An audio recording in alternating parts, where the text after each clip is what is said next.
வணக்கம் நேயர்களே, இது முதல் பார்வை. வழங்குவதற்காக நான் விஷ்ணுராஜ். முதல் தலைப்புச் செய்திகளை பார்க்கலாம்.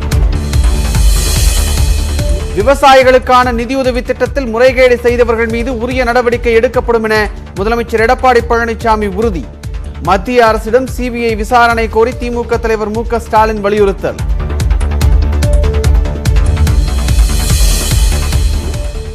லடாக் எல்லை கட்டுப்பாடு கோடு பகுதியில் இந்திய வீரர்கள் துப்பாக்கியால் சுட்டதாக சீனா குற்றச்சாட்டு.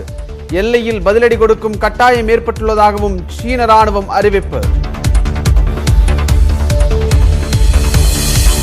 தமிழகத்தை சேர்ந்த மத்திய அரசு அதிகாரிகள் மீது ஹிந்தி திணிக்கப்படுவதாக புகார். ஜிஎஸ்டி உதவி ஆணையர் குற்றச்சாட்டால் மீண்டும் எழுந்த ஹிந்தி திணிப்பு சர்ச்சை.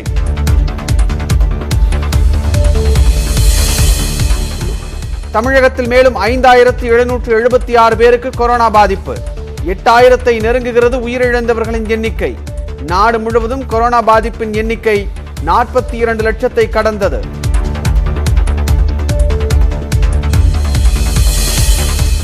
திரையரங்குகள் திறப்பது குறித்து மத்திய அரசின் சார்பில் இன்று கருத்து கேட்பு கூட்டம். அக்டோபர் 1ஆம் தேதி முதல் தியேட்டர்கள் திறக்க வலியுறுத்த உள்ளதாக திரையரங்கு உரிமையாளர்கள் அறிவிப்பு.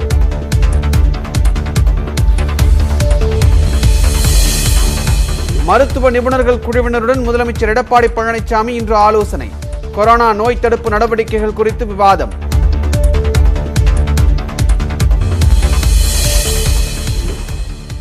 வேளாங்கண்ணி ஆண்டு பெருவிழாவின் தேர்பவனி நிகழ்ச்சி பக்தர்களின்றி எளிமையாக நடைபெற்றது. இன்று மாலை கொடி இறக்கத்துடன் திருவிழா நிறைவு.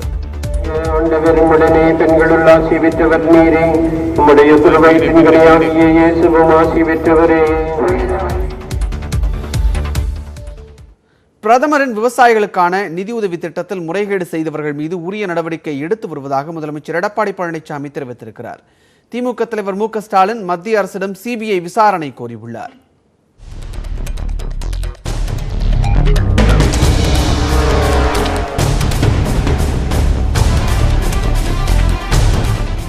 மத்திய அரசின் விவசாய உதவித்தொகை திட்டத்தில் போலியான பயனாளர்களை இணைத்து பல கோடி ரூபாய் மோசடி நடைபெறுவதாக நியூஸ் 18 தமிழ்நாடு தொலைக்காட்சியில் ஆதாரத்துடன் செய்தி ஒளிபரப்பானது. விழுப்புரம், கள்ளக்குறிச்சி, திருவண்ணாமலை, கடலூர், பெரம்பலூர் மாவட்டங்களில் முறைகேடு நடந்தது முதற்கட்டமாக வேளாண் துறை அதிகாரிகளின் விசாரணையில் தெரிய வந்தது. இதனை விசாரித்து வரும் சிபிசிஐடி போலீசார் 20க்கும் மேற்பட்டோரை கைது செய்ததுடன் வங்கி கணக்கில் செலுத்தப்பட்ட கோடிக்கணக்கான ரூபாயை முடக்கியுள்ளனர். சேலம் மாவட்டம் முழுவதும் 51 பேர் மீது வழக்கு பதிவு செய்யப்பட்டுள்ளது. பெத்தநாயக்கன்பாளையம் வேளாண் அலுவலகத்தில் பணியாற்றி வந்த ராஜா என்ற தற்காலிக ஊழியர் பணி நீக்கம் செய்யப்பட்டுள்ளார். தாரமங்கலத்தில் போலி ஆவணங்கள் தயாரித்து பயனாளிகளை பதிவு செய்த தனியார் கணினி மையத்தைச் சேர்ந்த 2 கைது செய்யப்பட்டுள்ளனர். நீலகிரியிலும் முறைகேடு நடந்ததை உறுதி செய்த மாவட்ட ஆட்சியர் இன்னசென்ட் திவ்யா 42 வங்கி கணக்குகள் கண்டறியப்பட்டு முடக்கப்பட்டுள்ளதாக தெரிவித்துள்ளார். புதுக்கோட்டை மாவட்டத்தில் முறைகேடாக பயனடைந்த 1280 பேரின் வங்கி கணக்குகளில் இருந்து பணம் திரும்ப பெறப்பட்டு வருகிறது. 14,000 பேரின் ஆவணங்களை சரிபார்க்கும் பணிகள் தொடங்கியுள்ளன. ஏதாவது முறைகேடுகள் இருக்குதா அப்படிங்கிறத சரிபார்க்கறதுக்காக இந்த அனைத்து டாக்குமெண்ட்டையும், அதாவது சிட்டா, அடங்கல் மற்றும் ஆதார், அந்த குடும்பத்தில் இருக்கக்கூடிய ஆதார், இதை எல்லாத்தையும் வாங்கி செக் பண்ணுறாங்க. திருவாரூர் மாவட்டத்தில் வெளி மாவட்டங்களைச் சேர்ந்த 1600 போலி பயனாளிகளுக்கு சுமார் 40 லட்சம் ரூபாய் வழங்கப்பட்டது தெரிய வந்துள்ளது. அவர்களின் வங்கி கணக்குகள் முடக்கப்பட்டுள்ளதாக மாவட்ட ஆட்சியர் ஆனந்த் தெரிவித்துள்ளார். கிருஷ்ணகிரி மாவட்டத்தில் 2,70 லட்சம் ரூபாய் முறைகேடு நடந்திருக்கலாம் என கூறப்படும் நிலையில் விசாரணைக்கு பின் முழு விவரம் தெரியும் என கூறியுள்ள மாவட்ட ஆட்சியர் ஜெயச்சந்திர பானு இதுவரை 80 லட்சம் ரூபாய் திரும்ப பெறப்பட்டுள்ளதாக தெரிவித்தார். நாமக்கல்லில் 570 போலி கணக்குகள் கண்டறியப்பட்டு சுமார் 23 லட்சம் ரூபாய் திரும்ப பெறப்பட்டுள்ளது. மதுரையில் 11,000 போலி பயனாளிகளுக்கு சென்ற நிதியை திரும்ப பெற மாவட்ட நிர்வாகம் நடவடிக்கை எடுத்து வருவதாக மதுரை எம்பி சு. வெங்கடேசன் கூறியுள்ளார். இந்த நிலையில் விவசாயிகளுக்கான பிரதமரின் நிதி உதவி திட்டத்தில் மோசடி செய்தவர்கள் மீது அரசு உரிய நடவடிக்கை எடுத்து வருவதாக முதலமைச்சர் எடப்பாடி பழனிசாமி தெரிவித்துள்ளார். கிசான் வங்கி திட்டத்தில் அது மத்திய அரசாங்கம் சில சலுகைகளை அறிவித்தது. அதை பயன்படுத்தி சில பேர் அதை தவறாக பயன்படுத்திட்டாங்க. இப்பொழுது அம்மாவுடைய அரசு எங்கெங்கெல்லாம் இப்படி தவறு நடந்ததோ அங்கெல்லாம் குழு ஆரம்பிக்கப்பட்டு அந்த குழு மூலமாக அங்கங்கே கண்டுபிடித்து அங்கே ரெக்கவரி பண்ணிட்டு இருக்கிறோம். தவறு செய்தது நடவடிக்கை எடுத்துட்டு இருக்கிறோம். முறைகேடு தொடர்பாக சிபிஐ விசாரணைக்கு உத்தரவிட வேண்டும் என மத்திய அரசுக்கு திமுக தலைவர் மு.க.ஸ்டாலின் வலியுறுத்தியுள்ளார். இது தொடர்பாக அவர் விடுத்துள்ள அறிக்கையில், வேளாண் துறையில் தங்களுக்கு கைப்பாவையாக உள்ள அதிகாரிகளை நியமித்து அவர்கள் மூலமாக இந்த மோசடிகளை அதிமுக அரசு தொடர்ச்சியாக செய்து வருவதாக குற்றம் சாட்டியுள்ளார். இந்த விவகாரத்தில் நீதி விசாரணை நடத்தப்பட வேண்டும் என தலைமைச் செயலாளர் சண்முகத்திடம் பாஜக நிர்வாகிகள் மனு அளித்தனர். மேலும் அனைத்து மாவட்டங்களில் பாஜக விவசாய அணி சார்பில் அந்தந்த மாவட்ட ஆட்சியர்களிடம் மனு அளிக்கப்பட்டது. மத்திய அரசின் சார்பில் இன்று திரையரங்க உரிமையாளர்களிடம் கருத்து கேட்பு கூட்டம் நடைபெற இருக்கிறது. இந்த கூட்டத்தில் விவாதிக்கப்பட உள்ள முக்கிய அம்சங்கள் குறித்து தற்போது பார்க்கலாம்.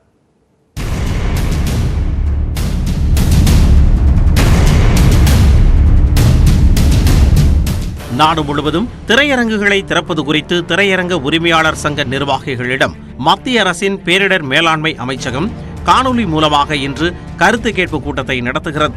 திரையரங்குகளை மீண்டும் திறந்தால் பாதுகாப்பான முறையில் நடத்துவதற்கான வழிமுறைகள் என்னென்ன என்பது குறித்து ஆராயப்பட உள்ளது. இந்த கூட்டத்தில் திரையரங்கு டிக்கெட்டுகளை ஆன்லைனில் மட்டுமே விற்க வேண்டும் என அறிவிக்கப்படும் என எதிர்பார்க்கப்படுகிறது. மேலும் 25% பார்வையாளர்களுக்கு மட்டுமே அனுமதி அளிக்கப்படும் என்றும் கூறப்படுகிறது. தனிமனித இடைவெளியை கடைபிடிக்கும் வகையில் ஒரு இருக்கைக்கும் மறு இருக்கைக்கும் இடையே சீலிட உத்தரவிடலாம் என எதிர்பார்க்கப்படுகிறது. ஒரு நாளைக்கு காலை நண்பகல் என 2 காட்சிகள் மட்டுமே திரையிடப்பட அனுமதிக்கப்படும் என்றும் கூறப்படுகிறது.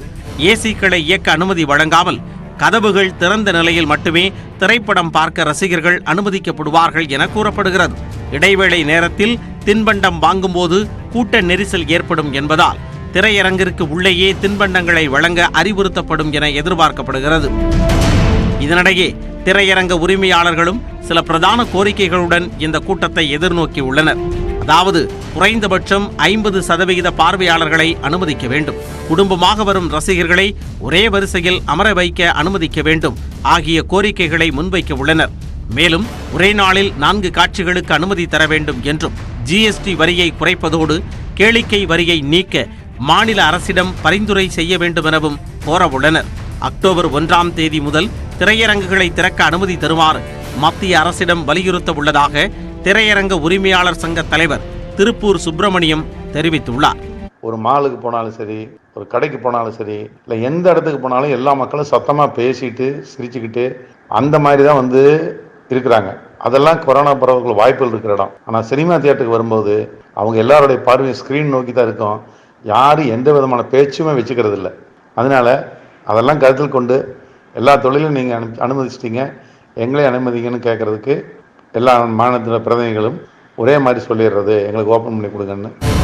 இந்நிலையில் மாநில அரசு விதிக்கும் கேளிக்கை வரியை ரத்து செய்ய வேண்டும் என திரைப்பட விநியோகஸ்தர் சங்க தலைவர் டி ராஜேந்தர் வலியுறுத்தியுள்ளார். திரையரங்குகளை திறப்பதாக இருந்தால் 8% கேளிக்கை வரியை நீக்கிவிட்டு திறக்க வேண்டும். ஏன்னு கேட்டா அவ்வளவு கஷ்டத்தில் இன்னைக்கு சினிமா உலகம் இருக்குது.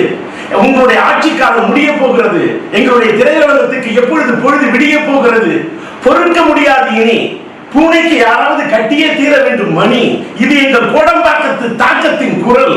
கோட்டையில் இருப்பவர்களுக்கு இதை பற்றி போட வேண்டாம் சாதாரணமாக இடை. இந்த வேதனைகளுக்கெல்லாம் விரைவில் காலம் கூறும் விடை. ஏற்கனவே ஜிஎஸ்டி வரி இருக்கும் நிலையில் கேளிக்கை வரியும் வசூலிப்பது நசிந்து போயிருக்கும் சினிமா தொழிலை மேலும் பாதிக்கும் என்றும் அவர் கூறியுள்ளார். தொடர்ந்து விரைவு செய்திகள் சிலவற்றை பார்க்கலாம். 40 ஆண்டுகளுக்கு பிறகு இந்திய சீன எல்லையான லடாக் எல்லை கட்டுப்பாட்டு கோட்டு பகுதியில் இந்திய ராணுவம் துப்பாக்கிச்சூடு நடத்தியதாக சீனா குற்றம் சாட்டியுள்ளது. இந்தியாவுக்கும் சீனாவுக்கும் இடையிலான லடாக் எல்லையில் கடந்த மே மாதம் தொடங்கி மோதல் நீடித்து வருகிறது. இதில் கல்வான் பள்ளத்தாக்கில் ஜூன் மாதம் 15ஆம் தேதி நிகழ்ந்த மோதலில் இந்திய வீரர்கள் 20 பேர் வீர மரணம் அடைந்தனர். இந்த நிலையில் கிழக்கு லடாக் பகுதியான பாங்கோங் தச்சோ ஏரி பகுதியில் இந்திய ராணுவத்தினர் துப்பாக்கிச்சூடு நடத்தியிருப்பதாக சீன ராணுவம் குற்றம் சாட்டியுள்ளது. இதனால் எல்லைப் பகுதியில் இந்தியாவுக்கு பதிலடி கொடுக்க வேண்டிய கட்டாயம் ஏற்பட்டுள்ளதாகவும் தெரிவித்துள்ளது. படைகளை விலக்கிக் கொள்ள இரு தரப்பினரும் முன்வந்த போது இந்திய ராணுவம் அத்துமீறி நடந்து கொண்டதாகவும், இதுபோன்ற ஆபத்தான நகர்வுகளில் இந்தியா ஈடுபடக்கூடாது எனவும் சீனா வலியுறுத்தியுள்ளது. முன்னதாக 1975ஆம் ஆண்டு அருணாச்சல பிரதேசத்தின் துலுங்லா பகுதியில் உள்ள எல்லை கட்டுப்பாட்டு கோட்டு அருகே துப்பாக்கிச்சூடு நடைபெற்றது குறிப்பிடத்தக்கது. இந்தியாவில் ஒரே நாளில் 90,802 பேருக்கு கொரோனா தொற்று உறுதி செய்யப்பட்டிருக்கக்கூடிய நிலையில் மொத்த பாதிப்பு 42 லட்சத்தை கடந்துள்ளது. கொரோனாவால் உயிரிழந்தோர் எண்ணிக்கை 71,642 அதிகரித்துள்ளது. குணமடைந்து வீடு திரும்பியோர் எண்ணிக்கை 32,50,000 தாண்டி உள்ளது. கடந்த 24 மணி நேரத்தில் 7 லட்சம் பேருக்கு கொரோனா பரிசோதனை மேற்கொள்ளப்பட்டிருப்பதாகவும் இதுவரை 4,95,00,000 பேருக்கு பரிசோதனை மேற்கொள்ளப்பட்டிருப்பதாகவும் மத்திய சுகாதாரத்துறை கூறியுள்ளது. தனியார் மயமாக்கலை நிறுத்தி அரசு பணிகளை பாதுகாக்க வேண்டும் என காங்கிரஸ் முன்னாள் தலைவர் ராகுல் காந்தி வலியுறுத்தியுள்ளார். இதுகுறித்து தனது ட்விட்டர் பக்கத்தில் பதிவிட்டுள்ள அவர், பிரதமர் மோடியின் ஆட்சியில் நாடு பல பேரிடர்களை சந்தித்து வருவதாகவும் தேவையற்ற தனியார் மயமாக்குதல் அதில் ஒன்று என்றும் கூறியுள்ளார். இளைஞர்கள் வேலை தேடும் நிலையில் அரசு வேலைவாய்ப்புகளை ஒழித்து தனியார் நிறுவனங்களில் முதலீடு செய்வதாகவும் அவர் தெரிவித்துள்ளார்.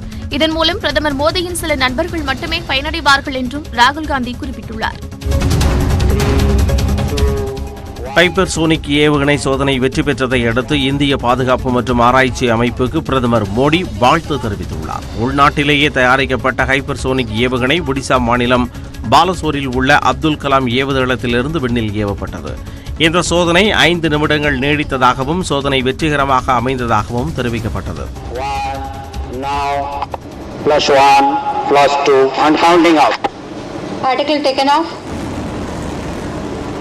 Page down confirmed.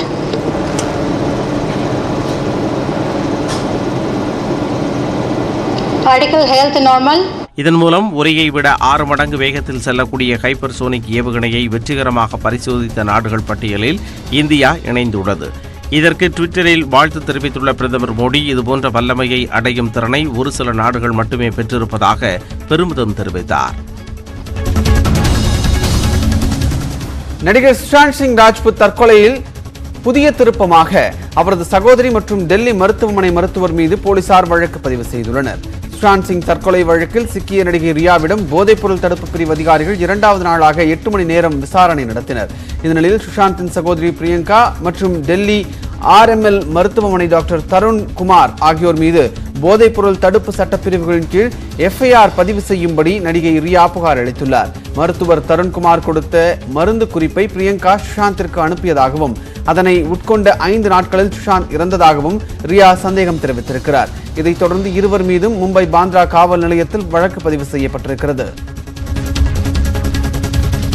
வங்கி கடன் மோசடி வழக்கில் ICICI வங்கியின் முன்னாள் தலைமை செயல் அதிகாரி சாந்தா கோச்சாரின் கணவர் தீபக் கோச்சார் கைது செய்யப்பட்டுள்ளார். ICICI வங்கியின் தலைமை செயல் அதிகாரியாக சாந்தா கோச்சார் இருந்தபோது சட்டவிரோதமாக வீடியோகான் குழுமத்திற்கு 1875 கோடி ரூபாய் கடன் வழங்கப்பட்டதாகவும் அதற்கு பிரதிபலனாக தீபக் கோச்சாருக்கு சொந்தமான நியூ பவர் ரினியூவபிள் நிறுவனத்தில் வீடியோகான் குழுமம் முதலீடு செய்ததாகவும் புகார் எழுந்தது. இது தொடர்பாக CBI அமைப்பு விசாரணை நடத்தி வரும் நிலையில் சட்டவிரோத பணப்பரிவர்த்தனை தடுப்புச் சட்டத்தின் கீழ் அமலாக்கத்துறையினரும் விசாரணை மேற்கொண்டு வருகின்றனர். இந்த வழக்கு விசாரணை ஓராண்டை கடந்துள்ள நிலையில் அமலாக்கத்துறை அதிகாரிகளால் தீபக் கோச்சார் கைது செய்யப்பட்டுள்ளார்.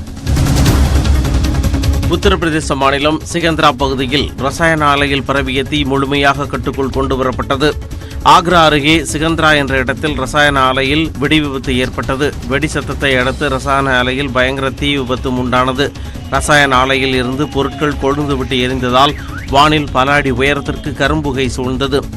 விபத்தை அடுத்து அங்கு விரைந்த தீயணைப்பு வீரர்கள் வெகுநேரம் போராடி தீயை கட்டுக்குள் கொண்டு வந்தனர். இந்த விபத்தில் யாருக்கும் காயம் ஏற்படவில்லை.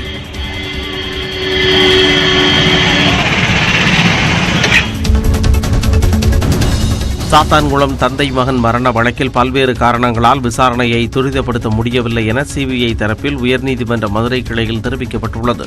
இந்த வழக்கில் 2வது நிலை அறிக்கை தாக்கல் செய்த CBI தரப்பு நடிகர் சுஷாந்த் சிங் மரண வழக்கை மத்திய அரசின் பல்துறை வல்லுநர்கள் கொண்ட தடய அறிவியல் துறை வல்லுநர் குழு விசாரித்து வருவதால் சாத்தான்குளம் மரண வழக்கை விசாரிக்க அவர்கள் வருவதில் தாமதம் ஏற்பட்டுள்ளதாக தெரிவிக்கப்பட்டுள்ளது.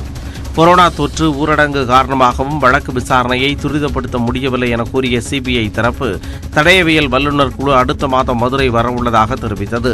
அடுத்த கட்ட நிலை அறிக்கை தாக்கல் செய்ய உத்தரவிட்டு விசாரணை வரும் 22ஆம் தேதிக்கு ஒத்திவைக்கப்பட்டது. சேலம் சென்னை 8 வழி சாலை திட்டத்திற்கான தடையை எதிர்த்து உச்சநீதிமன்றத்தில் மத்திய அரசு தொடர்ந்த வழக்கின் இறுதி விசாரணை இன்று தொடங்குகிறது. கடந்த மாதம் 19ஆம் தேதி வழக்கு விசாரணைக்கு வந்தபோது சென்னை உயர்நீதிமன்றத்தின் தடை உத்தரவு காரணமாக திட்டம் பாதிக்கப்பட்டிருப்பதாக மத்திய அரசு தரப்பில் வாதிடப்பட்டது. வழக்கில் வாதங்களை முன்வைக்க அதிக நேரம் தேவை என விவசாயிகள் தரப்பு வழக்கறிஞர்கள் கோரினர். அதைத் தொடர்ந்து வழக்கு விசாரணை ஒத்திவைக்கப்பட்டிருந்தது. மருத்துவ நிபுணர் குழுவுடன் முதலமைச்சர் எடப்பாடி பழனிசாமி இன்று ஆலோசனை நடத்தவுள்ளார். தமிழகத்தில் வரும் 30ஆம் தேதி வரை ஊரடங்கு அமலில் இருந்தாலும் பெரும்பாலான தளர்வுகளை அரசு அளித்திருக்கிறது.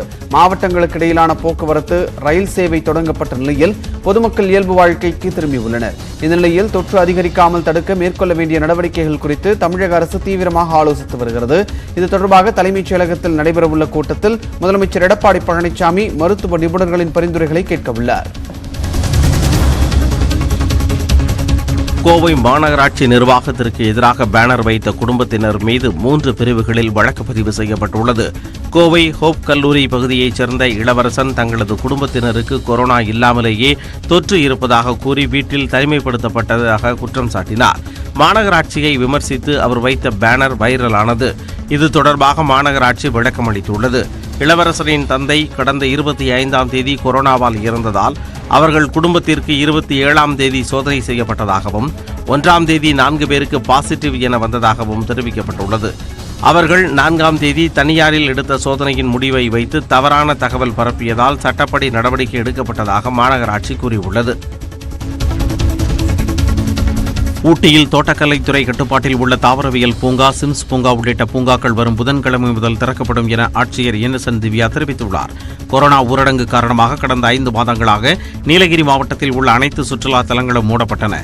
4ஆம் கட்ட ஊரடங்கு தளர்வில் தமிழக அரசு பூங்காக்களுக்கு அனுமதி வழங்கியுள்ள நிலையில் ஊட்டியில் உள்ள அனைத்து பூங்காக்களும் திறக்கப்படுவதாகவும், இருப்பினும் சுற்றுலா வரும் அனைவருக்கும் இ-பாஸ் கட்டாயம் எனவும் ஆட்சியர் தெரிவித்துள்ளார். ஒரு நாளில் எவ்வளோ டூரிஸ்ட் நம்மளால அட்ராக்ட் பண்ண முடியும், எவ்வளோ நம்மளால் நம்ம ஊரை பாதிக்காத அளவுக்கு எத்தனை டூரிஸ்ட் ஹேண்டில் பண்ண முடியுன்றதை ஆய்வு செஞ்சுட்டு, ஸோ அதன் அடிப்படையில் நம்ம ஒரு லிமிட் ஃபிக்ஸ் பண்ணி டெய்லி அப்ரூவ் பண்ண போகிறோம். ஸோ இன்று முதல் அந்த டூரிஸ்ட் கேட்டகரியிலையும் நீலகிரிக்கு வர பொதுமக்கள் அப்ளை பண்ணலாம். பட் அது ஒரு லிமிட் ஃபிக்ஸ் பண்ணி நம்ம டெய்லி அப்ரூவ் பண்ணுவோம். தூத்துக்குடி மாவட்டம் மணப்பாடு கடல் பகுதியில் தூண்டில் வளைவு அமைக்கும் கோரிக்கை தொடர்பாக திமுக எம்பி கனிமொழி படகில் சென்று ஆய்வு மேற்கொண்டார். மணப்பாடு கடல் பகுதியில் உருவான மணல் திட்டால் தொழில் செய்ய முடியாமல் பாதிக்கப்பட்டுள்ளதாக மீனவர்கள் தெரிவித்துள்ளனர். இதனால் இப்பகுதியில் தூண்டில் வளைவு அமைக்க வேண்டும் என்ற நீண்டகால கோரிக்கையை தொகுதியின் எம்பி கனிமொழி நாடாளுமன்றத்தில் எடுத்துரைக்க வேண்டும் என மீனவர்கள் வலியுறுத்தியுள்ளனர். தனியார் பள்ளிகளில் முதல் தவணை கல்வி கட்டணம் செலுத்த செப்டம்பர் 30ஆம் தேதி வரை அவகாசம் வழங்கி சென்னை உயர்நீதிமன்றம் உத்தரவிட்டுள்ளது. கல்வி கட்டணம் வசூலிக்க தடை விதித்து தமிழக அரசு பிறப்பித்த உத்தரவை எதிர்த்து தனியார் பள்ளிகள் தொடர்ந்த வழக்கு சென்னை உயர்நீதிமன்றத்தில் விசாரணைக்கு வந்தது. தமிழக பள்ளிக்கல்வித்துறை சார்பில் ஆஜரான வழக்கறிஞர் கூடுதல் கட்டணம் வசூலித்ததாக இதுவரை 75 புகார்கள் வந்திருப்பதாகவும், கூடுதல் கட்டணம் வசூலித்து 29 பள்ளிகளுக்கு விளக்கம் கேட்டு நோட்டீஸ் அனுப்பப்பட்டிருப்பதாகவும் குறிப்பிட்டார். இதனை ஏற்றுக்கொண்ட நீதிபதி தமிழக அரசின் நடவடிக்கைகளுக்கு பாராட்டு தெரிவித்தார். மேலும் தனியார் பள்ளிகள் 40 விழுக்காடு முதல் தவணை கட்டணத்தை செலுத்த செப்டம்பர் 30ஆம் தேதி வரை அவகாசம் வழங்கி உத்தரவிட்டார். மேலும் நீதிமன்ற உத்தரவை மீறி கூடுதல் கட்டணம் வசூலிக்கும் பள்ளிகளின் பட்டியலை தாக்கல் செய்ய அரசுக்கு உத்தரவிட்ட நீதிபதி வழக்கின் விசாரணையை செப்டம்பர் 23ஆம் தேதிக்கு ஒத்திவைத்தார். வெப்பச்சலனம், மேலடுக்கு சுழற்சி காரணமாக தமிழகத்தின் சில பகுதிகளில் மழை பெய்தது. கிருஷ்ணகிரி, காவிரிப்பட்டினம், போச்சம்பள்ளி சுற்றுவட்டார பகுதிகளில் திடீரென மேகங்கள் சூழ்ந்து கனமழை பெய்தது. கிருஷ்ணகிரி நகர சாலைகளில் மழை நீருடன் கழிவு நீரும் கலந்து பெருக்கெடுத்து ஓடியதால் வாகன ஓட்டிகள் அவதியுற்றனர்.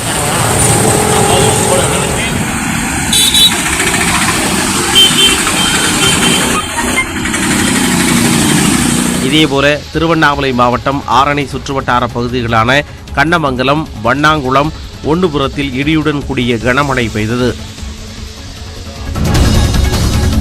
கோவை மாவட்டம் சூலூரில் காவல் ஆய்வாளரின் கார் மீது ஆட்டோ மோதி விபத்துக்குள்ளான சிசிடிவி காட்சிகள் வெளியாகியுள்ளது. சூலூரை அடுத்த காரணம்பேட்டை சந்திப்பில் ஞாயிற்றுக்கிழமை மாலை திடீரென சாலையில் திரும்பிய காரில் எதிர் திசையில் வந்த ஷேர் ஆட்டோ மோதியது. மோதிய வேகத்தில் ஆட்டோ தலைகுப்புற கவிழ்ந்ததில் ஆட்டோவில் வந்த குழந்தை உட்பட 5 பேர் படுகாயமடைந்தனர். காயமடைந்தவர்களை அங்கிருந்த பொதுமக்கள் மீட்டு அருகில் இருந்த தனியார் மருத்துவமனையில் அனுமதித்து பின்னர் அரசு மருத்துவமனையில் சிகிச்சை பெற்று வருகின்றனர். விபத்தை ஏற்படுத்திய சூலூர் காவல் ஆய்வாளர் சுந்தரபாண்டியனின் கார் அங்கிருந்து 1/2 கிலோமீட்டர் தூரம் சென்று மாயமானது. விபத்தை ஏற்படுத்திவிட்டு பாதிக்கப்பட்டவர்களுக்கு உதவி செய்யாமல் காவல் ஆய்வாளர் மாயமானது பொதுமக்கள் மற்றும் போலீசார் மத்தியில் அதிர்ச்சியை ஏற்படுத்தியுள்ளது.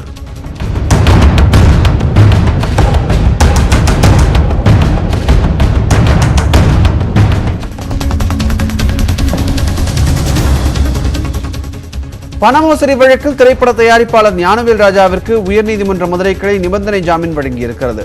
ராமநாதபுரம், சிவகங்கை உள்ளிட்ட மாவட்டங்களில் சென்னையை சேர்ந்த நீதிமணி மற்றும் ராமநாதபுரத்தை சேர்ந்த ஆசிரியர் ஆனந்த் ஆகியோர் நிதி நிறுவனம் நடத்தி வருகின்றனர். இந்த நிறுவனத்தில் முதலீடு செய்த பணத்திற்கு வட்டியும் முதலீட்டையும் திருப்பித் தராமல் 3 கோடி ரூபாய் மோசடி செய்ததாக ராமநாதபுரத்தை சேர்ந்த துளசி மணிகண்டன் என்பவர் காவல் நிலையத்தில் புகார் அளித்தார். அவரது புகாரின் பெயரில் நடத்தப்பட்ட விசாரணையில் தயாரிப்பாளர் ஞானவேல் ராஜா உள்ளிட்ட பலரிடம் கோடிக்கணக்கில் பணம் கொடுத்துள்ளதாக நீதிமணி வாக்குமூலம் அளித்தார். அதனைத் தொடர்ந்து தனக்கு முன்ஜாமீன் வழங்க கோரி உயர்நீதிமன்றத்தில் ஞானவேல் ராஜா மனு தாக்கல் செய்தார். அவரது மனுவை விசாரித்த நீதிபதி பாரதிதாசன் ஞானவேல் ராஜாவிற்கு நிபந்தனை ஜாமீன் வழங்கி உத்தரவிட்டார். தமிழகத்தில் புதிதாக 5776 பேருக்கு கொரோனா தொற்று உறுதி செய்யப்பட்டுள்ளது. தமிழகத்தில் கடந்த 24 மணி நேரத்தில் 5776 பேருக்கு தொற்று உறுதி செய்யப்பட்டுள்ளது. இதனால் மாநிலம் முழுவதும் இதுவரை கொரோனாவால் பாதிக்கப்பட்டோர் எண்ணிக்கை 4,69,256 அதிகரித்துள்ளது.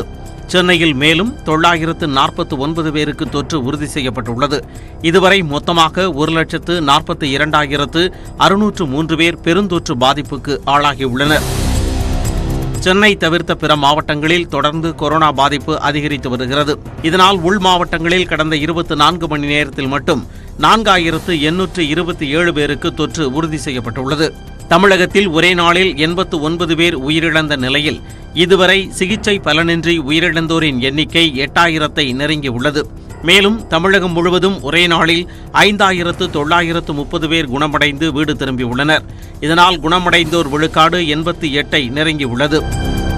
இதனிடையே தமிழகத்தில் பொது போக்குவரத்திற்கு அனுமதி அளித்த பிறகு சுமார் 55 விழுக்காடு பொதுமக்கள் பொது இடங்களில் முகக்கவசம் அணிவதில்லை எனவும் அதன் தாக்கம் அடுத்த 2 வாரங்களில் தெரியவரும் என மருத்துவர் பிரபு தெரிவித்துள்ளார். இன்னிலிருந்து பாத்தீங்கன்னாலே ஒரு 50% மக்கள் முகக்கவசம் அணியறது இல்ல, சமூக இடைவெளிலாம் ஏற்படுத்திக்கல. அவங்க என்ன சொல்றதுன்னா அரசாங்க வழிமுறை செஞ்சிருந்த எந்த ஒரு விஷயத்தையும் அவங்க பின்பற்றல. நமக்கு ஒரு 1 வீக் இல்ல 2 வீக்ஸ் கழிச்சு நம்மளோட இந்த விஷயங்கள்லாம் தெரிய வரும், எத்தனை கேஸ் பாதிக்கப்படுறாங்க அப்படின்ற விஷயம் நமக்கு வெளியே வரும். தமிழகம் முழுவதும் ஒரே நாளில் 78,526 பேருக்கு பரிசோதனை மேற்கொள்ளப்பட்டுள்ளதால் இதுவரை பரிசோதனை செய்யப்பட்டவர்களின் எண்ணிக்கை 52 லட்சத்தை கடந்துள்ளது. தமிழகத்தில் அனைத்து மாவட்டங்களில் புதிதாக கொரோனா பாதிப்பு உறுதி செய்யப்பட்டிருக்கிறது. சென்னைக்கு அடுத்ததாக கோவையில் கடந்த 24 மணி நேரத்தில் மட்டும் 524 பேருக்கு பாதிப்பு உறுதி செய்யப்பட்டுள்ளது. செங்கல்பட்டு, கடலூர், திருவள்ளூர் மற்றும் திருவண்ணாமலை மாவட்டங்களில் 200க்கும் அதிகமானோருக்கு வைரஸ் பாதிப்பு கண்டறியப்பட்டுள்ளது. அதேபோல் சேலத்தில் 185 பேருக்கும், திருப்பூரில் 194 பேருக்கும், வேலூரில் 147 பேருக்கும் கொரோனா பெருந்தொற்று கண்டறியப்பட்டிருக்கிறது. பாதிப்பு குறைந்து காணப்படும் மாவட்டங்களான தருமபுரி, கிருஷ்ணகிரி மாவட்டங்களிலும் கடந்த 24 மணி நேரத்தில் 50க்கும் அதிகமானோருக்கு புதிதாக வைரஸ் தொற்று உறுதி செய்யப்பட்டுள்ளது.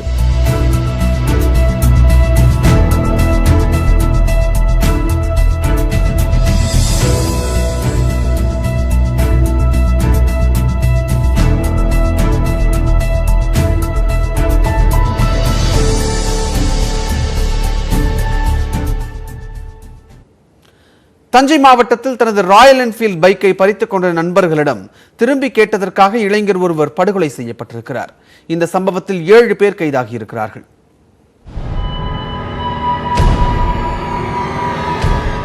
தஞ்சை மாவட்டம் கும்பகோணம் அருகே உள்ள வேளாக்குடி கிராமத்தைச் சேர்ந்தவர் ஹரிஹரன் சென்னையில் கார் ஓட்டுநராக பணிபுரிந்து வந்தார். கொரோனா ஊரடங்கால் சொந்த ஊர் திரும்பிவிட்டார். இந்த நிலையில் சனிக்கிழமை இரவு தனது வீட்டருகே இவர் நின்றிருந்த போது 7 பேர் கொண்ட கும்பல் அவரை அரிவாளால் வெட்டியுள்ளது. அவர்களிடம் இருந்து தப்பியோடி அருகில் இருந்த வீட்டிற்குள் ஹரி நுழைய முயன்றபோது அவரது தலையிலும் கழுத்திலும் அந்த கும்பல் சரமாரியாக வெட்டியது. இரத்த வெள்ளத்தில் சரிந்த ஹரிஹரன் அங்கேயே உயிரிழந்தார். இந்த வழக்கில் ஹரிஹரனின் நண்பர்களான ஐயப்பன், அன்பழகன், அறிவழகன், அஜித், முத்து, கார்த்திக், கலைபாரதி ஆகிய 7 பேரை சுவாமிமலை போலீசார் கைது செய்தனர். கடந்த சில நாட்களுக்கு முன்பாக ஹரிஹரன் தனது ராயல் என்ஃபீல்ட் பைக்கில் சாலையில் வேகமாக சென்றுள்ளார். அப்போது அவரது நண்பரான அன்பழகன் அவ்வாறு செல்லக்கூடாது என கண்டித்துள்ளார். இது தொடர்பாக நடந்த வாக்குவாதத்தில் ஹரிஹரனின் பைக்கை அன்பழகன் பறித்து வைத்துக் கொண்டார். அப்போது அன்பழகன் போதையில் இருந்ததாக கூறப்படுகிறது. 2 நாட்களில் பைக்கை திருப்பி தராவிட்டால் அன்பழகனை கொலை செய்து விடுவேன் என ஹரிஹரன் மிரட்டியதாக கூறப்படுகிறது. இதனால் ஆத்திரமடைந்த அன்பழகன் தனது நண்பர்களுடன் சேர்ந்து ஹரிஹரனை ஓட ஓட விரட்டி படுகொலை செய்துள்ளார் என வாக்குமூலத்தில் தெரியவந்துள்ளது. கைதான 7 பேரையும் நீதிமன்றத்தில் ஆஜர்படுத்திய போலீசார் சிறையில் அடைத்தனர். சாலையில் ஏற்பட்ட பைக் தொடர்பான சாதாரண தகராறு இளைஞர் படுகொலையில் முடிந்த சம்பவம் வேளாக்குடியில் அதிர்ச்சியை ஏற்படுத்தியுள்ளது. செய்திகள் தொடர்கின்றன. புதிய கல்விக் கொள்கை நாட்டின் கனவுகளுக்கான திறவுகோலாக அமையும் என்று பிரதமர் மோடி தெரிவித்துள்ளார். கல்விக் கொள்கையில் அரசின் தலையீடு மிக குறைவானது என்றும் பிரதமர் கூறியுள்ளார். புதிய கல்விக் கொள்கை தொடர்பான மாநில ஆளுநர்கள் மாநாடு காணொலி மூலம் நடைபெற்றது. மாநாட்டில் குடியரசுத் தலைவர் ராம்நாத் கோவிந்த் மற்றும் பிரதமர் நரேந்திர மோடி உரையாற்றினர். மாநாட்டில் மத்திய கல்வி அமைச்சர் ரமேஷ் பொக்ரியால், தமிழக ஆளுநர் பன்வாரிலால் புரோஹித் உள்ளிட்ட ஆளுநர்கள், பல்கலைக்கழக துணைவேந்தர்கள், பல்வேறு மாநிலங்களின் கல்வி அமைச்சர்கள் மற்றும் கல்வித்துறை உயர் அதிகாரிகள் உள்ளிட்டோர் கலந்து கொண்டனர். அப்போது பேசிய பிரதமர் மோடி 21ஆம் நூற்றாண்டில் இந்தியாவின் அறிவுசார் பொருளாதாரத்தை உருவாக்க முயற்சிப்பதாக தெரிவித்தார். எளிய குடும்பத்தைச் சேர்ந்த மாணவர்களுக்கு சர்வதேச தரத்திலான கல்வி கிடைக்க புதிய கல்விக் கொள்கை வழிவகுப்பதாகவும் அவர் கூறினார். எதிர்காலத்திற்கு தேவையான அறிவும் திறனும் கொண்டவர்களாக இளைஞர்களை புதிய கல்விக் கொள்கை உருவாக்கும் என்றும், பயில்வதற்கு பதிலாக கற்றலுக்கு புதிய கல்விக் கொள்கை முக்கியத்துவம் அளிப்பதாகவும் கூறினார். மாணவர்களின் ஆர்வம், செயல்திறன் மற்றும் செயல்பாடுகள் மீதும் புதிய கல்விக் கொள்கை கவனம் செலுத்துகிறது என்றும் பிரதமர் தெரிவித்தார். இது அரசின் கல்விக் கொள்கை அல்ல என குறிப்பிட்ட பிரதமர் தேசத்தின் கல்விக் கொள்கை என்று கூறினார். புதிய கல்விக் கொள்கை நாட்டின் கனவுகளுக்கான திறவுகோலாக அமையும் என்றும் பிரதமர் கூறினார். புதிய கல்விக் கொள்கை இந்தியாவை அறிவார்ந்த சமூகமாக மாற்றும் என்றும் மோடி குறிப்பிட்டார். புதிய கல்விக் கொள்கை இந்தியாவை உலகின் சக்தி வாய்ந்த வல்லரசாக உயர்த்தும் என்றும் அவர் தெரிவித்தார். மாணவர்களின் மன அழுத்தம் குறைக்கப்படும் என்றும், கல்விக் கொள்கை ஒவ்வொரு இந்தியருடன் தொடர்புடையது என்றும் கூறினார். கல்விக் கொள்கை தொடர்பான விவாதங்கள் முக்கியத்துவம் வாய்ந்தவை என்றும், பல மாநிலங்கள் கல்விக் கொள்கையை ஏற்றுக்கொண்டுள்ளதாகவும் பிரதமர் கூறினார். கல்விக் கொள்கையில் அரசின் தலையீடு மிக குறைவானது என்றும், மத்திய அரசு மட்டுமின்றி மாநில அரசுகள் மற்றும் உள்ளாட்சி அமைப்புகள் என அனைத்து தரப்பினரின் பங்களிப்பும் கல்வி அமைப்பில் அவசியம் என்றும் பிரதமர் கூறினார். ஹிந்தி தெரியாத தன்னை திட்டமிட்டே ஹிந்தியை பரப்பும் பிரிவில் பணியமர்த்தியதாக ஜிஎஸ்டி உதவி ஆணையராக பணியாற்றி வரும் பாலமுருகன் தெரிவித்துள்ளார். உங்களுடைய பெயர்ல ஒரு கடிதம் ஒன்று பரவிட்டு இருக்கு, இந்த மாதிரி இந்திய என் மேல திணிக்கிறாங்க அப்படின்ட்டு. ஆமாங்க. அது எந்த அளவுக்கு உண்மை சார்? அது நான் ஒரு கடிதம் எழுதியிருக்கிறேன். இன்னும் எங்களுடைய மறைமுக வரி வாரிய தலைவருக்கு நான் ஒரு கடிதம் எழுதியிருக்கேன், ஜிஎஸ்டி வாரிய தலைவருக்கு. அது நான் சென்னையில அண்ணா நகர்ல இருக்கிற எங்க ஜிஎஸ்டி ஆணையர் அலுவலகத்துல நான் பணிபுரிகிறேன். எங்க இதுல இந்தி செல்லுன்னு ஒண்ணு இருக்கு, இந்தி பிரிவு. அதுல ஒரு உதவி ஆணையர், ஒரு கண்காணிப்பாளர், ஒரு ஆய்வாளர், 3 பேர் இருக்கிறோம். இந்த 3 பேருமே தமிழ் தெரிஞ்சவங்க, தமிழ்நாட்டை சேர்ந்தவங்க. இவங்களுக்கு ஹிந்தி தெரியாது, எழுத படிக்க தெரியாது. இந்த பிரிவுல இதனுடைய வேலை என்னன்னு பாத்தீங்கன்னாக்கா, இந்திய பரப்புறது, மத்திய அரசு அலுவலகத்துல இந்தி உபயோகத்தை அதிகப்படுத்துவது, இதுதான். இந்த வேலையில எங்களுக்கு கொடுத்தது ஏற்கனவே அங்க ஒரு உதவி ஆணையர் லெவல்ல ஒரு வட மாநிலத்தை சேர்ந்தவர் இருக்காரு, இந்திக்காரரு, அவருக்கு கொடுத்துருக்கலாம்.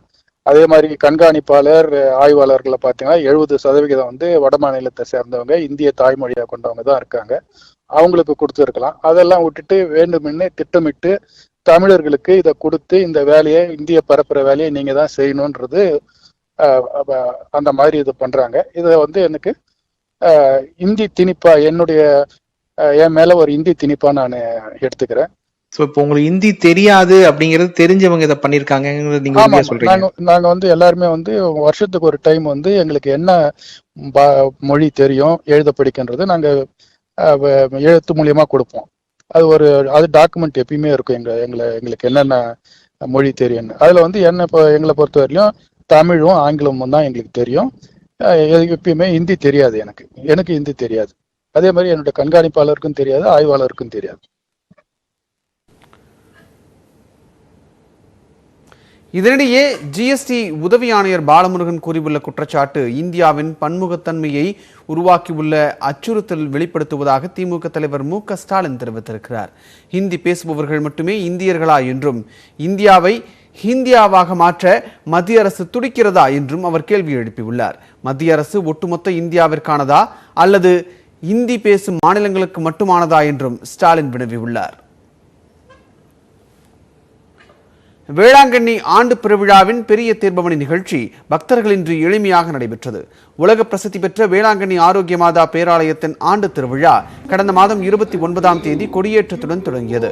கொரோனா பரவல் காரணமாக வெளிமாவட்ட பக்தர்களுக்கு அனுமதி மறுக்கப்பட்ட நிலையில் உள்ளூர் பக்தர்களுக்கும் காலை 8 மணி முதல் மாலை 5:30 மணி வரை மட்டுமே அனுமதி வழங்கப்படுகிறது. இந்த நிலையில் விழாவின் முக்கிய நிகழ்வான சப்பர பவனி எனப்படும் தேர் திருவிழா பக்தர்களின்றி நடைபெற்றது. முன்னதாக தஞ்சை மறைமாவட்ட ஆயர் தேவதாஸ் ஆம்ரோஸ் தலைமையில் நவநாள் திருப்பலி, மாதா மன்றாட்டு, கூட்டு பிரார்த்தனை உள்ளிட்ட நிகழ்ச்சிகள் நடைபெற்றன. வழக்கமாக தேர்பவனி செல்லும் கடற்கரை சாலைகளில் இம்முறை செல்லாமல் ஆலயத்தினை மட்டுமே சுற்றி தேர்பவனி நடைபெற்றது. அதேபோல் ஆண்டுதோறும் 7 சொரூபங்கள் தேர்பவனியில் எடுத்துச் செல்லப்படும் நிலையில் இந்த ஆண்டு ஆரோக்கிய மாதா, சூசையப்பர், மைக்கேல் செமன்ஸ் ஆகியோரது சொரூபங்கள் மட்டுமே இடம்பெற்றிருந்தன. இந்நோயினால் பாதிக்கப்பட்டவர்கள் விரைவில் நலமடையும் வழியாக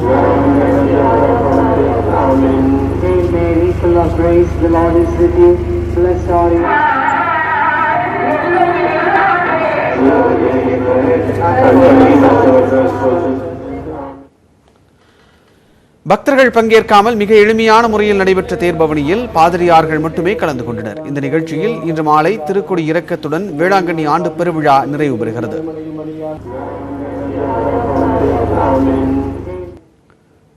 பின்னணி பாடகர் எஸ்.பி. பாலசுப்ரமணியம் கொரோனா தொற்றிலிருந்து மீண்டு வந்துள்ள நிலையில் அவருக்கு நுரையீரல் மாற்று அறுவை சிகிச்சை செய்ய மருத்துவ குழு திட்டமிட்டிருக்கிறது. கருணாலயம் பாதம்தான் கமலாலயம், பாபா ஓர் கருணாலயம், பாதம்தான் கமலாலயம், ஆனந்த கீதாலயம், அது எல்லோருக்கும் சரணாலயம். 40,000 பாடல்களுக்கு மேல் பாடிய எஸ்.பி. பாலசுப்ரமணியத்தின் அறையில் தற்போது ஒலிக்கும் ஒரே பாடல் இதுதான். கொரோனா தொற்று காரணமாக கடந்த மாதம் 5ஆம் தேதி சென்னையில் உள்ள தனியார் மருத்துவமனையில் பாடகர் எஸ்.பி. பாலசுப்ரமணியம் அனுமதிக்கப்பட்டார். அதனைத் தொடர்ந்து 14ஆம் தேதி அவரது உடல்நிலை மோசமடைந்ததால் தீவிர சிகிச்சை பிரிவிற்கு மாற்றப்பட்டு வெண்டிலேட்டர், எக்மோ கருவிகளுடன் சிகிச்சை அளிக்கப்பட்டு வருகிறது. அன்று தொடங்கி பலரும் எஸ்பிபி நலமுடன் மீண்டு வர பிரார்த்தனையில் ஈடுபட்டனர். இந்நிலையில் அவரது மகன் சரண் வெளியிட்டுள்ள வீடியோவில் தனது தந்தை கொரோனா தொற்றிலிருந்து முற்றிலும் குணமடைந்து விட்டதாக தெரிவித்துள்ளார். இருப்பினும் நுரையீரல் தொற்று காரணமாக அவருக்கு வெண்டிலேட்டர் உதவியுடன் தொடர்ந்து சிகிச்சை அளிக்கப்பட்டு வருவதாகவும் நலமுடன் இருப்பதாகவும் குறிப்பிட்டுள்ளார். We are all hoping and expecting the lungs to heal fast. They are healing, but they are taking some time. Other than that, over the weekend, we did have a small celebration for mom and dad for their anniversary. And dad is watching a lot of cricket and tennis on his iPad. He's interested. He's happy that the seasons have started. He's looking forward for IPL, and he's writing and communicating a lot. He is not in sedation. He is very clear and bright, and physiotherapy is going on as planned. இந்த நிலையில் எஸ்பிபிக்கு நுரையீரல் மாற்று அறுவை சிகிச்சை செய்ய மருத்துவ குழுவினர் திட்டமிட்டுள்ளனர். 25 நாட்களாக தொடர்ந்து செயற்கை சுவாச சிகிச்சையும் எக்மோ கருவியும் பொருத்தப்பட்டிருந்தாலும் அவர் நுரையீரல் முன்னேற்றமடைய தாமதம் ஏற்பட்டுள்ளது. இதே நிலையில் நீண்ட நாட்கள் சிகிச்சையை தொடர முடியாது என மருத்துவர்கள் கருதுவதால் அவருக்கு நுரையீரல் மாற்று அறுவை சிகிச்சை செய்ய திட்டமிடப்பட்டுள்ளது. அதற்காக தமிழ்நாடு உறுப்பு மாற்று ஆணையத்தில் பதிவு செய்யப்பட்டுள்ளது. ஆகையால் எஸ்பிபிக்கு நுரையீரல் கிடைக்கும் வரை இதே சிகிச்சை முறையை பின்பற்றவும் மருத்துவர்கள் முடிவு செய்துள்ளனர். நுரையீரல் மட்டும் கடுமையாக பாதிக்கப்பட்டிருந்தாலும் மற்ற உறுப்புகளின் செயல்பாடுகள் அவருக்கு நன்றாக உள்ளதாகவும் கூறப்படுகிறது. நியூஸ் 18 தமிழ்நாடு தொலைக்காட்சி செய்திகளுக்காக செய்தியாளர் ரகுவரன். தொடர்ந்து விரைவுச் செய்திகள் சிலவற்றை பார்க்கலாம். கேரள தங்க கடத்தல் வழக்கில் குற்றம் சாட்டப்பட்டுள்ள ஸ்வப்னா சுரேஷ் திடீரென நெஞ்சுவலி காரணமாக மருத்துவமனையில் அனுமதிக்கப்பட்டுள்ளார். 15 கோடி ரூபாய் மதிப்பிலான தங்க கட்டிகளை அமீரகத்திலிருந்து கடத்தியது தொடர்பான வழக்கில் ஸ்வப்னா சுரேஷ், சந்தீப் நாயர் உள்ளிட்ட 20க்கும் மேற்பட்டோர் கைது செய்யப்பட்டனர். இந்த நிலையில் திருச்சூர் மாவட்டம் வியூர் மத்திய சிறையில் அடைக்கப்பட்டிருந்த ஸ்வப்னா சுரேஷுக்கு திடீரென நெஞ்சுவலி ஏற்பட்டுள்ளது. இதையடுத்து திருச்சூர் மருத்துவக் கல்லூரி மருத்துவமனையில் அவர் அனுமதிக்கப்பட்டுள்ளார். 1650 ஏக்கர் பாதுகாக்கப்பட்ட வனப்பகுதிகளை பாகுபலி நடிகர் பிரபாஸ் தத்தெடுத்துள்ளார். தெலுங்கானாவைச் சேர்ந்த MP Joginapally Santoshkumar Green India Challenge என்ற திட்டத்தின் மூலம் வனப்பகுதிகள் மற்றும் சுற்றுச்சூழலை பாதுகாக்கும் திட்டத்தில் இறங்கியுள்ளார். அதன் ஒரு பகுதியாக காசிப்பள்ளி பாதுகாக்கப்பட்ட வனப்பகுதியில் நடிகர் பிரபாஸ் 1650 ஏக்கர் பரப்பளவு வனப்பகுதியை தத்தெடுத்திருக்கிறார். இதற்காக 2 கோடி ரூபாய்க்கான காசோலையை வனத்துறை அதிகாரிகளிடம் அவர் வழங்கினார். சுற்றுலா பயணிகளுக்காக தாஜ்மஹால் மற்றும் ஆக்ரா கோட்டை செப்டம்பர் 21ஆம் தேதியிலிருந்து மீண்டும் திறக்கப்படும் என மத்திய அரசு அறிவித்துள்ளது. கொரோனா பொது முடக்கத்திற்கு பிறகு மெல்ல மெல்ல தளர்வுகளை அறிவித்து வருகிறது மத்திய அரசு. அதன் அடிப்படையில் செப்டம்பர் 21ஆம் தேதியிலிருந்து சுற்றுலா பயணிகளின் வருகைக்காக தாஜ்மஹால், ஆக்ரா கோட்டை திறக்கப்படும் என அறிவிக்கப்பட்டுள்ளது. கவுண்டர்களில் டிக்கெட்டுகள் விற்பனை செய்யப்படாது எனவும் ஆன்லைன் மூலமாக மட்டுமே டிக்கெட்டுகளை பெற வேண்டும் எனவும் அறிவுறுத்தப்பட்டுள்ளது. தாஜ்மஹாலை பார்வையிட ஒரு நாளைக்கு 5000 பேர் மட்டும் அனுமதிக்கப்படுவார்கள் எனவும், ஆக்ரா கோட்டைக்கு தினந்தோறும் 2500 பேர் அனுமதிக்கப்படுவார்கள் என்றும் மத்திய அரசு தெரிவித்துள்ளது.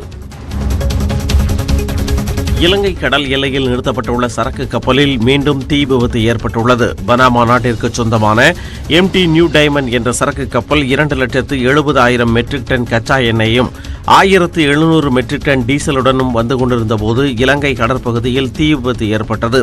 தீயை கட்டுப்படுத்த இந்திய கடற்படை வீரர்கள் உட்பட பலர் போராடி வந்த நிலையில் 4 நாட்கள் போராட்டத்திற்கு பிறகு தீ அணைக்கப்பட்டதாக தெரிவிக்கப்பட்டது.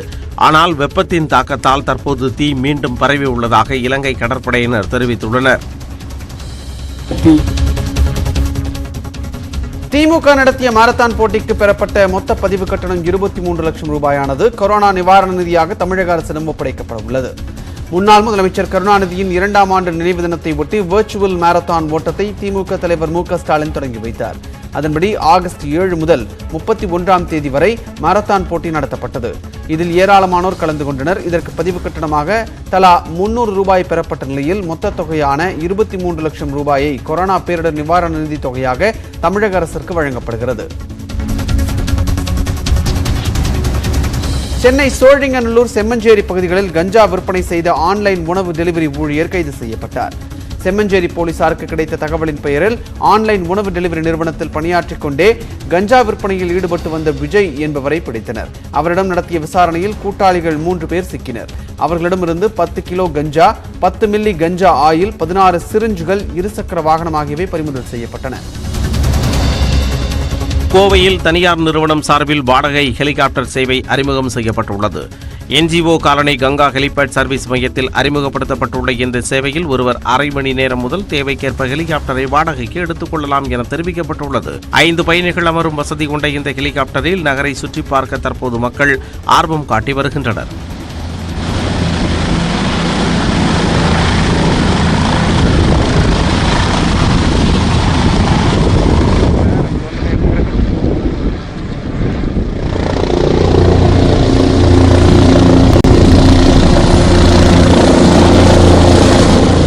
கொண்டாட்ட நிகழ்ச்சிகள் மட்டுமின்றி மருத்துவ அவசர நிலைக்கும் மக்கள் தங்களை அணுகலாம் என கூறியுள்ள தனியார் நிறுவனத்தினர் இந்தியாவில் எங்கும் செல்லும் வகையில் அரசு அனுமதியுடன் ஹெலிகாப்டர் சேவை வழங்கி வருவதாக தெரிவித்துள்ளனர். கஸ்டமர்னுடைய தேவை என்னவோ அதை பொறுத்து அதற்கு தகுந்தமான பிரைசிங். இப்போ கோயம்புத்தூர்லேருந்து சென்னை போகணுன்றதை பலவிதமாக சொல்லலாம். இப்போ நான் கிளம்புனேன், சென்னையில் போனேன், இறங்கினேன், போயிட்டேன். இல்லை காலையில் போனேன், சாயங்காலம் வரைக்கும் எனக்காக ஹெலிகாப்டர் வெயிட் பண்ணணும், சாயங்காலம் நான் என்னுடைய வேலைகளை எல்லாம் முடிச்சுட்டு திரும்பி வருவேன். அப்படிங்கும்போது அதனுடைய பிரைஸ் வேறையாக இருக்கும். பருவமழை காலங்களில் நீர்நிலைகளில் சிக்கிக் கொள்பவர்களை மீட்பது குறித்து ஆரணியில் தீயணைப்புத்துறை வீரர்கள் ஒத்திகையில் ஈடுபட்டனர். இந்த ஒத்திகையில் 17 பேர் கலந்து கொண்டு தண்ணீரில் தத்தளிப்பவரை மீட்டு அவருக்கு முதல் உதவி செய்து காப்பாற்றுவது வரை தத்துரூபமாக நடித்து காண்பித்தனர். அவசர காலத்தில் எளிதில் கிடைக்கும் பொருட்களை கொண்டு படகு செய்து நீரில் மிதந்து செல்வது, பிளாஸ்டிக் பாட்டில்களை உடம்பில் கட்டிக்கொண்டு நீரில் நீந்தி சென்று மீட்பு பணியில் ஈடுபடுவது என பல்வேறு ஒத்திகைகள் செய்து பார்க்கப்பட்டன.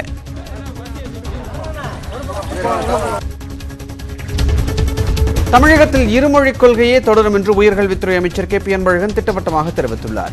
தேசிய கல்விக் கொள்கை 2020 குறித்து மத்திய கல்வித்துறை அமைச்சர் ரமேஷ் பொக்ரியாலுக்கு தமிழக உயர்கல்வித்துறை அமைச்சர் கே பி அன்பழகன் எழுதியுள்ள கடிதத்தில் தமிழகத்தில் ஆசிரியர் மாணவர் விகிதம் 1:17 என்று இருப்பதாகவும் தேசிய அளவில் ஆசிரியர் மாணவர் விகிதம் 1:26 இருக்கிறது என்றும் சுட்டிக்காட்டியிருக்கிறார். மேலும் புதிய கல்விக் கொள்கையில் தேசிய பொது நுழைவுத் தேர்வு நடத்துவதை தமிழக அரசு எதிர்ப்பதாக தெரிவித்துள்ள அவர், நுழைவுத் தேர்வு கிராமப்புற மாணவர்களை கடுமையாக பாதிப்பதோடு கூடுதல் சுமையை ஏற்படுத்தும் என்று குறிப்பிட்டிருக்கிறார். தனியார் கல்லூரிகளுக்கு தன்னாட்சி அதிகாரம் வழங்கும் முறைக்கும் அமைச்சர் கே பி அன்பழகன் எதிர்ப்பு தெரிவித்துள்ளார். தமிழக அரசு இருமொழிக் கொள்கையை வெற்றிகரமாக செயல்படுத்துவதால் அதனை தொடர முடிவு செய்யப்பட்டிருப்பதாகவும் கடிதத்தில் திட்டவட்டமாக தெரிவித்துள்ளார். சேலத்தில் சாலையில் சென்று கொண்டிருந்த கார் திடீரென தீப்பிடித்து எரிந்ததால் பரபரப்பு ஏற்பட்டது. சேலம் ரெட்டிப்பட்டி சாலையில் கார் ஒன்று சென்று கொண்டிருந்தது. திடீரென காரில் இருந்து புகை வருவதை கண்ட உரிமையாளர் காரை சாலையோரம் நிறுத்திவிட்டு இறங்கினார். அடுத்த சிறிது நேரத்தில் காரின் அடிப்பகுதியில் இருந்து அதிக அளவில் புகை வெளியேறியது. பின்னர் தீப்பிடித்து எரிய தொடங்கியதால் அப்பகுதியில் பரபரப்பு ஏற்பட்டது. உடனடியாக அங்கிருந்த இளைஞர்கள் சிலர் துரித நடவடிக்கை மேற்கொண்டு தீயை அணைத்தனர்.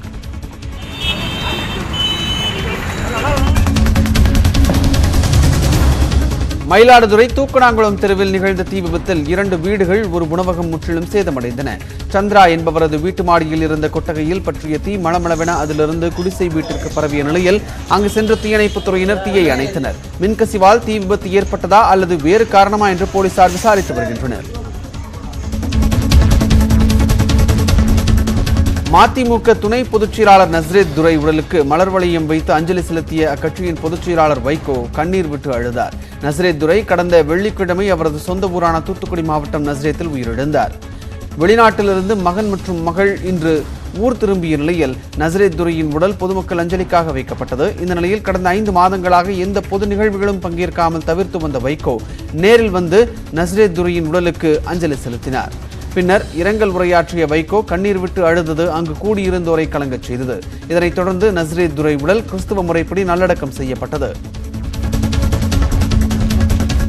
மேற்கு தொடர்ச்சி மலைப்பகுதிகளில் பெய்து வரும் தொடர் மழை காரணமாக உடுமலை பஞ்சலிங்க அருவியில் வெள்ளப்பெருக்கு ஏற்பட்டுள்ளது. மேற்கு தொடர்ச்சி மலைப்பகுதிகளில் கடந்த சில நாட்களாக தொடர் கனமழை பெய்து வருகிறது. இதனால் திருமூர்த்தி மலையில் உள்ள பஞ்சலிங்க அருவியில் காட்டாற்று வெள்ளம் ஏற்பட்டுள்ளது. மேலும் அமனலிங்கேஸ்வரர் கோவிலை வெள்ள நீர் சூழ்ந்துள்ளதால் பக்தர்களுக்கு தடை விதிக்கப்பட்டுள்ளது.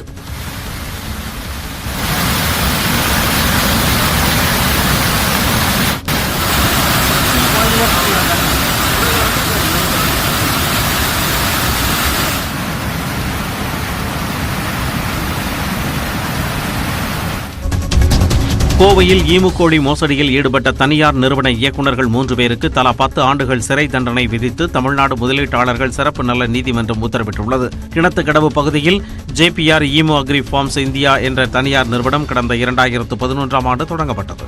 இந்த நிறுவனம் பல்வேறு கவர்ச்சிகரமான விளம்பரங்கள் மூலம் அதிக முதலீட்டாளர்களை ஈர்த்தது.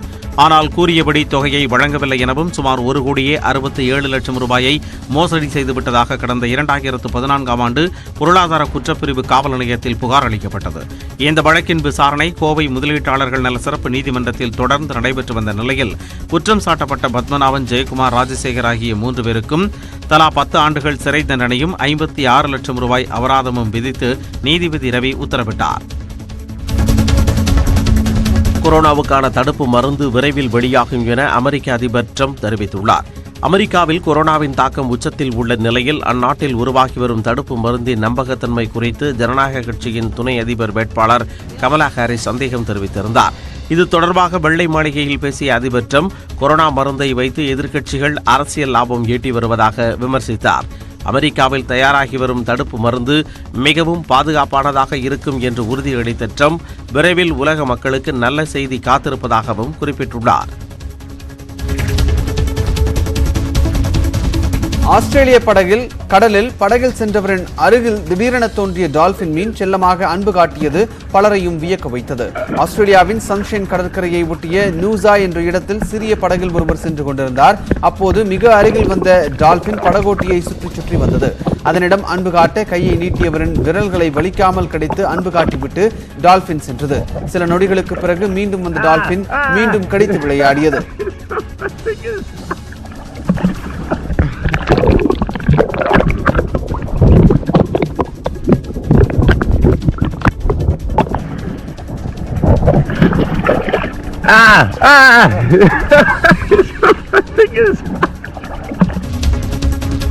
வியட்நாமில் ஆற்றில் தூர்வாரிக் கொண்டிருந்த போது கப்பலில் இருந்த கிரேன் உடைந்து விழுந்தது. வின்லாங் என்ற இடத்தில் கோச்சியான் என்ற நதியில் தூர்வாரும் பணிகள் நடைபெற்றது. அப்போது மண் அள்ளிக் கொண்டிருந்த கிரேன் பாரம் தாங்காமல் ஆடியது. நொடிகளில் முன்பக்கம் சாய்ந்த கிரேன் இருந்த இடம் தெரியாமல் முழுமையாக ஆற்றில் மூழ்கியது. இந்த விபத்தில் கிரேன் ஓட்டுநர் நல்வாய்ப்பாக உயிர் தப்பினார்.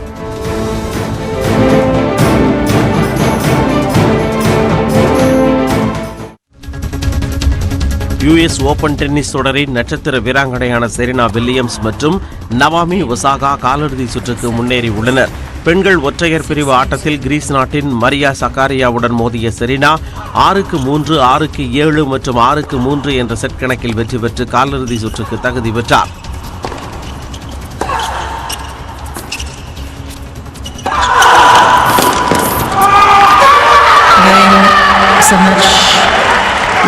அதேபோல ஜப்பானின் நவாமி ஒசாகாவும் எஸ்தோனியாவின் கொண்டை வைட்டை நேர் செட்களில் வீழ்த்தி வெற்றி பெற்றார். ஆண்கள் ஒற்றையர் பிரிவில் ஆஸ்திரியாவின் டொமினிக் தீம் அடுத்த சுற்றுக்கு முன்னேறி உள்ளார்.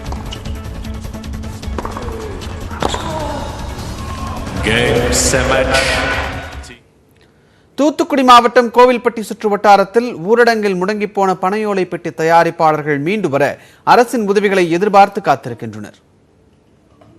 கோவில்பட்டி சுற்றுவட்டாரத்தில் கோவில் திருவிழாவின் போது அனைத்து வீடுகளிலும் ஓலை பெட்டிகளும் ஓலை கொட்டான்களும் பயன்படுத்தப்படுவது வழக்கம். திருமண நிகழ்வுகளிலும் சீர்வரிசை அனுப்பும் போது முக்கிய பொருளாக இந்த ஓலை பெட்டிகள் இடம்பெற்றிருக்கும். இவற்றை தயாரிப்போர் தூத்துக்குடி வேம்பார் பகுதியில் அதிகமாக உள்ளனர். ஆனால் கொரோனா காரணமாக தொழில் முடங்கியதால் வருமானத்தை இழந்து தவித்து வருகின்றனர். கோயில் திருவிழா, கல்யாண வீடு இதுகளுக்கெல்லாம் எதுவுமே கிடையாது. எங்களுக்கு கோயில் திருவிழா வச்சா தானே கல்யாண வீடு இப்போ ஒரு பெட்டி வாங்குவாங்க. கல்யாணம் வச்சா அதுவும் கிடையாது, எதுவுமே கிடையாது, எந்த வியாபாரமும் கிடையாது. ஊரடங்கில் தளர்வுகள் அறிவிக்கப்பட்ட பின் தொழில் புத்துயிர் பெறும் என நம்பிய இவர்கள் பனையோலை உள்ளிட்ட மூலப்பொருட்கள் வாங்க முடியாமல் தவிக்கின்றனர்.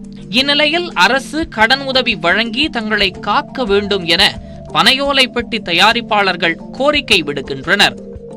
நாங்களும் இப்போ ஒரு 30 வருஷமா இந்த வியாபாரத்தை பார்த்துக்கிட்டு இருக்கோம். கல்யாணம் காட்சிகளுக்கு போடுறோம், எங்களுக்கு 1-2 கிடைக்கும் தொழிலுக்கு. ஆனால் இப்போ இந்த கொரோனா வந்ததுலேருந்து வருமானங்கள் கிடையாது. இந்த வேலை தொழில் ரொம்ப மடங்கி கிடக்கு. இது எங்களுக்கு ஒரு சொசைட்டி மூலியமாக ஒரு வியாபாரங்க தொழில் பார்க்க இந்த லோனு அரைஞ்சிருக்காங்க. அப்படி தந்தா கொண்டா எங்களுக்கு கொஞ்சம் அது சலுகை. ஆனால் அது இப்போதைக்கு இல்லை. ஆனால் அது வந்தால் எங்களுக்கு கொஞ்சம் நல்லா இருக்கும்.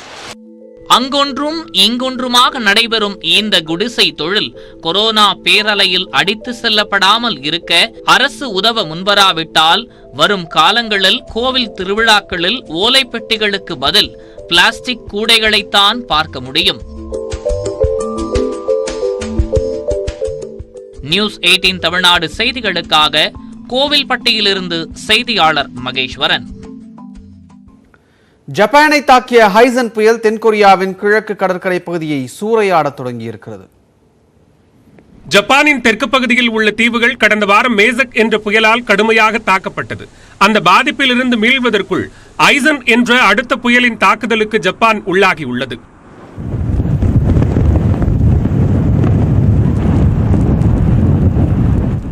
சூறாவளி காற்றுடன் பெய்த கனமழை காரணமாக தென்மேற்கு பகுதிகளில் கடுமையான பாதிப்பு ஏற்பட்டுள்ளது.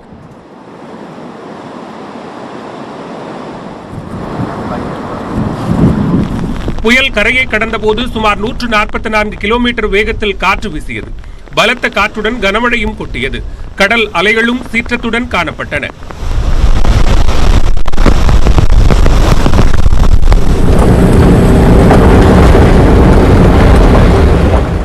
ஜப்பானில் கரையை கடந்த ஐசன் புயல் தென்கொரியா நோக்கி நகர்ந்துள்ளது. கனமழை காரணமாக காணும் இடங்களிலெல்லாம் தண்ணீர் காடாக காட்சியளிக்கிறது.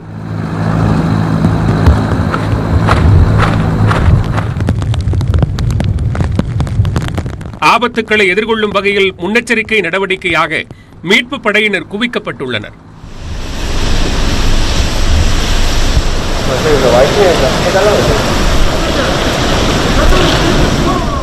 ஐசன் புயல் காரணமாக சுமார் 5 லட்சம் பேர் வீடுகளை இழந்துள்ளதாகவும் 40க்கும் மேற்பட்டோர் காயமடைந்துள்ளதாகவும் அதிகாரிகள் தெரிவித்துள்ளனர். புயல் காரணமாக 300க்கும் மேற்பட்ட விமானங்களை ஜப்பான் விமான போக்குவரத்து நிர்வாகம் ரத்து செய்துள்ளது.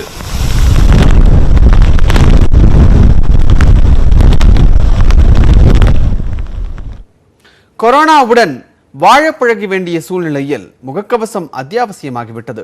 அவற்றை எவ்வாறு முறையாக அணிய வேண்டும் என்பதை தற்போது பார்க்கலாம். கொரோனா தொற்று பரவலுக்கு பிறகு முகக்கவசம் என்பது மக்களின் அன்றாட வாழ்வோடு கலந்துவிட்டது. அதனை பலரும் பயன்படுத்தி வரும் நிலையில் பொதுவெளியில் செல்வோருக்கு பெரும்பாலும் சர்ஜிக்கல் முகக்கவசத்தையே மருத்துவர்கள் பரிந்துரை செய்கின்றனர்.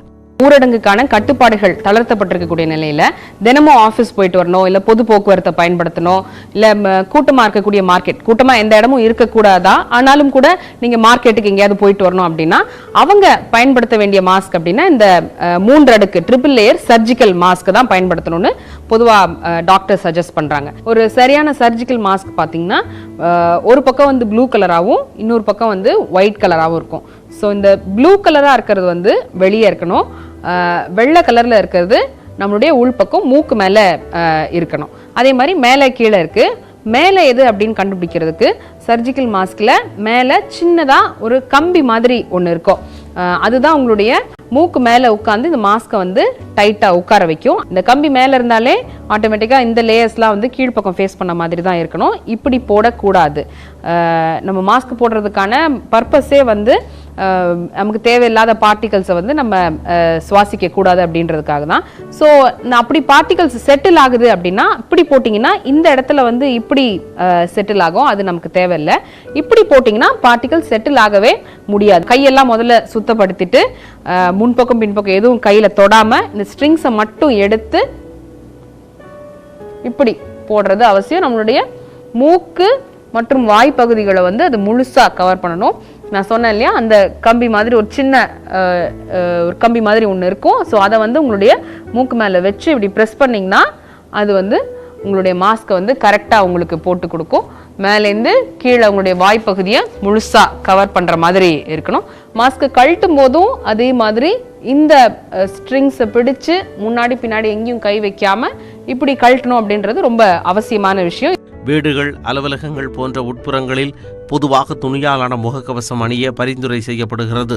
நமக்கு ஏத்த சைஸ்ல மாஸ்க்கும் நம்ம காதுல போய் கரெக்டா ஃபிட் ஆகுற சைஸ்ல அந்த ஸ்ட்ரிங்ஸும் இருக்கா அப்படின்றத பார்க்கணும். ஏன்னா இது இப்படி போட்டா இங்க எனக்கு இவ்வளோ கேப் இருக்கு, நான் பேசும்போது காத்து உள்ள இழுக்கும் போது அந்த துணி உள்ள போகுது வெளியே வருது. ஸோ இந்த மாஸ்க் சரியாவே இல்லை.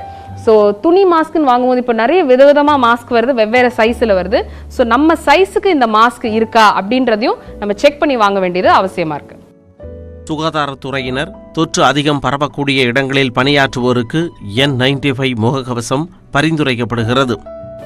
மூக்கு மற்றும் வாய்ப்பகுதி முழுசாக கவர் ஆகிற மாதிரி போட்டு இந்த கம்பி இதுலேயும் இருக்கும், அது உங்களுடைய மூக்கு பகுதியில் இருக்க மாதிரி வச்சு உங்களுடைய காதுகளோடு சேர்த்து இப்போ மாஸ்க் வந்து எந்தெந்த சைஸில் உங்களுக்கு தேவையோ அப்படி அட்ஜஸ்ட் பண்ணிக்கிற மாதிரி ஃபெசிலிட்டிஸும் இருக்குது மாஸ்கில். ஸோ அதுக்கு ஏற்ற மாதிரி போட்டு அட்ஜஸ்ட் பண்ணிக்கலாம். நீங்கள் முகக்கவசத்தின் அவசியம், அணியும் முறைகளை நன்கு அறிந்து கொண்டால் தொற்றிலிருந்து விலகியே இருக்கும் வாய்ப்பு அதிகரிக்கிறது. தொடர்ந்து செய்திகளை உடனுக்குடன் தெரிந்து கொள்ள நியூஸ் 18 தமிழ்நாட்டின் ஃபேஸ்புக், ட்விட்டர், யூடியூப் உள்ளிட்ட வலைதள பக்கங்களை பார்க்கலாம்.